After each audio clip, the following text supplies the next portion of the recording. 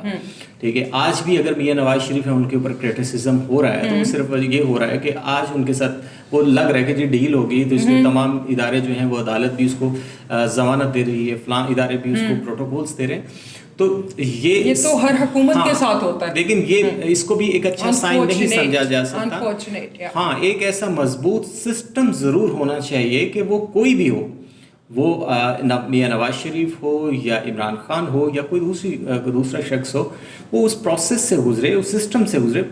آپ دیکھیں کہ ترقی یافتہ ممالک کے اندر ہر جگہ پہ وہ سسٹم مضبوط ہیں, اس سسٹم سے فلٹر ہو کر لوگ گزر رہے ہوتے ہیں. اگر کسی نے کرپشن کی ہے تو اس کا مطلب ہے کہ اس کو جواب دینا ہوتا ہے, سسٹم کو جواب دینا ہوتا ہے پہلے, اس کے بعد پھر لوگوں کو جواب دینا ہوتا ہے. تو انفارچونیٹلی یہاں پہ اس چیز کی جو ہے وہ ایک کمی